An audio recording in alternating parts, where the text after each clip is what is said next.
One for me, for changing my life and supporting my dreams. Having my little way, ghetto used to act funny. I don't know who I can trust. We confident, they don't know about us. I don't trust these niggas, yeah. Ain't no place we warmed up. Ain't no microwave at all. Y'all have microwaves there? Yeah.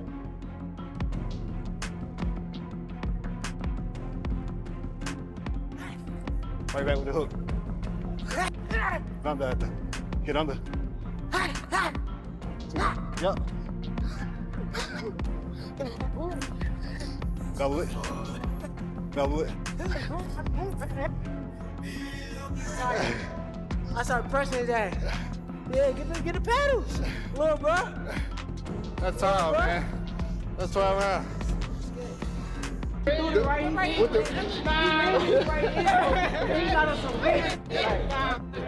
Shakur just definitely did a lot for my career, bro. And everything was genuine. January 31st, they're gonna see the two of the best fighters in the sport of boxing. I'm not paying attention to Teofimo, bro. Nobody, I don't care about Teofimo. At the end of the day, Teofimo is terrified of me. He's gonna want to make this a firefight, but I think that's gonna be his downfall. It ain't me more so proving it to myself. It's more so just stamping it, like cementing it in my legacies. I think with the guys that he fought, they either had this, but they didn't have that. And when he's fighting me, I got this, I got that. And that's gonna be the difference come fight. Shakur sharpened his skills naturally on the final day of training, focusing on conditioning, clean nutrition, discipline, and pure technique rather than muscle. Trying to put on all that muscle and all that extra they keep talking about. Skills pay the bills, and that's what's gonna show up on fight night. We're looking forward to this here fight with Teofimo. I know we can guarantee you for sure, 100% he's gonna be ready. This camp feel way different from previous camps. Being away from my daughter, being away from my future wife, that's the most challenging thing. You gotta keep your eyes on the prize. This is sharp as I think I done been for a fight. My diet, I let the nutritionists and all them kind of people take care of that. I just show up and eat whatever they give me. So I pay attention to what makes me feel good, and I just... Shakur trains inside the gym on his final day, fully prepared and locked in, sharpening skills, stamina, and strategy for fight night. I'm gonna get bigger, I'm gonna become a superstar later on, and I just gotta keep working. And this is the main event.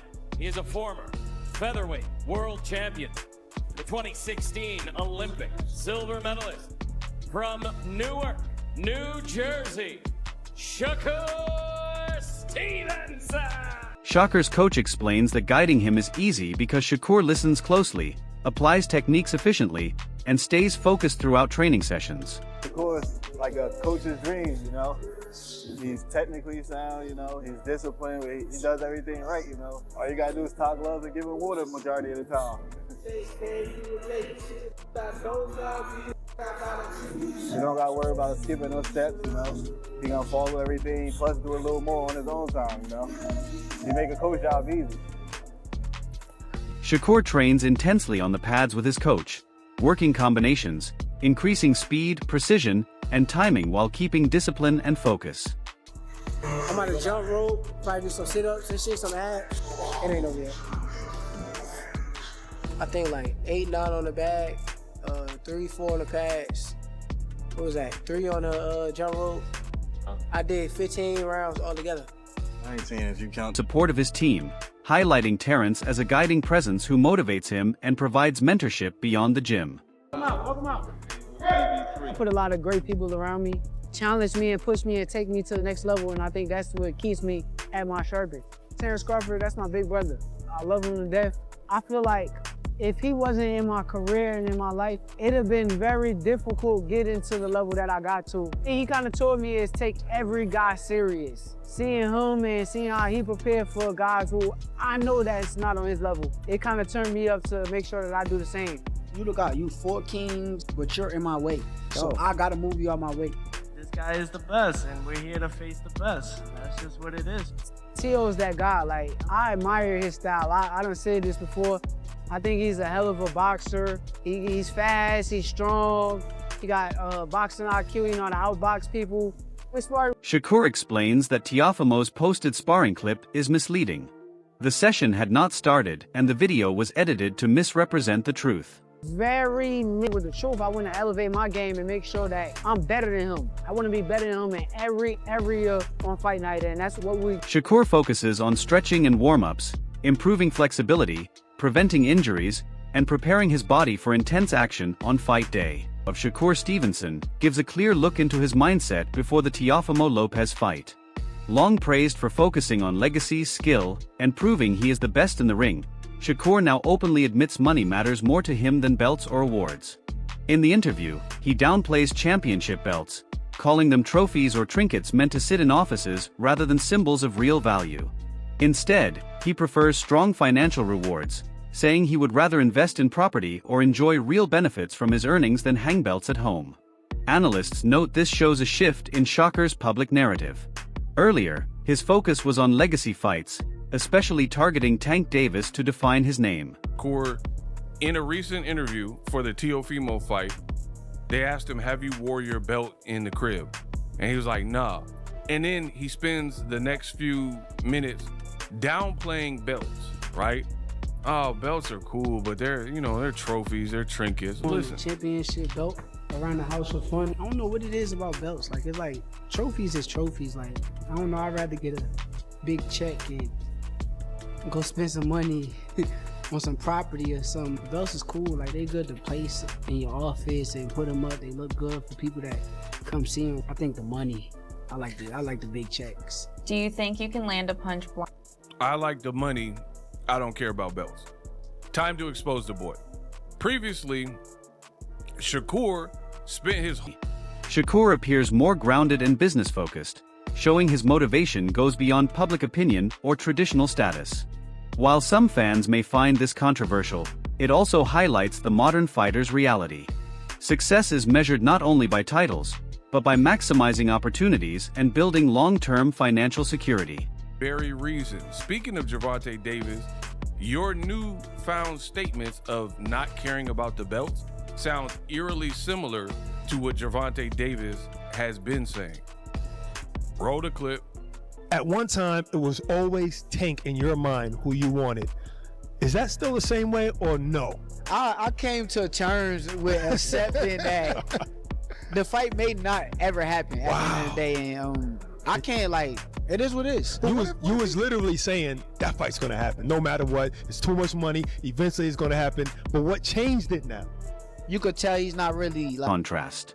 Shakur is known as a distance specialist who controls space with footwork and forces opponents to fight at his range. Most fighters struggle to close that gap, but Hart feels Teofimo will step forward and disrupt that rhythm. Unlike others who accept being outboxed, Teofimo is expected to pressure, crowd, and make it physical from the opening bell. Hart also noted that Shakur is not afraid of inside tactics. When pushed close, he uses strength, framing, and subtle moves to disrupt opponents. About the main event with Shakur and Teofimo Lopez. I love that fight for a lot of reasons because Gordo, Teofimo Lopez, the takeover, is going to come. He's going to try to break that distance as best he can. He's not going to just give in to that distance that Shakur got with his feet. Shakur is a distance fighter, and people don't try to break his distance because he'll get rough. He'll use that forearm, and put it in your throat. He'll push you back. He'll try to, once you break his distance, Shakur get rough in there. That's what I like about him. He ain't scared to make it rough. He ain't scared to get physical with you. But Gordo is not going for that like Lomachenko. This is gonna be, I'm curious to... Still, the key question remains what happens if those tactics fail? If Teofimo successfully breaks the distance, Shakur may need to adjust, throw more combinations, and fight outside his comfort zone. Hart argued that Shakur's greatest weapon is not speed or power, but footwork and spacing. His control of distance may be among the best in modern boxing. That skill alone could decide whether he dominates calmly or faces one of the toughest nights of his career. If you watch carefully, he uses his front foot as a measuring stick, and then and that's how he gets his distance on you. And even then, like me having the longer reach, he was still able to make me miss and make me pay for it. And then that's when after a while, I just had to throw out boxing out the window and just fight him. But by then, it was too late. It was too late. I found myself playing catch up. I was already cut up, so we know how that ended. But then when you got a guy like Teo, you know, which is another good friend of mine, Teo is so elusive where he has a really good offbeat rhythm. I mean, we seen him in his last fight, Arnold Barbosa. You seen it when he fought Josh Taylor. You seen it when how he comes out the gate against Lomachenko, and I believe he has to do that even with Shakur. You gotta basically be the bully because he's the bigger man. He has to basically put his foot on the gas and step to Shakur. But I think it's a great matchup. It's two really good styles that clash, and for me, I also, despite what people may think, or maybe the one loss on Teofimo. He is the bigger, stronger fighter and carries explosive speed with an unpredictable rhythm. Herring believes Lopez must press early, disrupt spacing, and force physical exchanges instead of letting Shakur settle. The key is aggression with purpose. Teofimo cannot hesitate or fight cautiously. He must set the pace, apply constant pressure, and make it rough. If he turns it into a dogfight rather than a chess match, Herring believes Lopez gives himself the best chance to win. It's a great matchup for boxing. I'm actually excited for it. You know, when you look at the styles, you know, and you think, okay, Shakur is going to fight the way he fights, you know, because that's who he is. And it's not a knock to him or his style. It works for him. But I guess in this case, Teo, can Teo box with Shakur and win rounds, or does he have to be on him, be aggressive, and pressure him? I think he can. But I think he used to mainly use his size and his speed. You know, Teo has a good snap. He has a good snap in his punches, and I don't think he wants to make it too much of a chess match with Shakur. Because that's, like you said, that's Shakur's game. He has good eyes. He can see everything coming. I mean, we see with the Cepeda fight. I think Cepeda's issue was. That's it for today's video. Stay tuned. Until next time.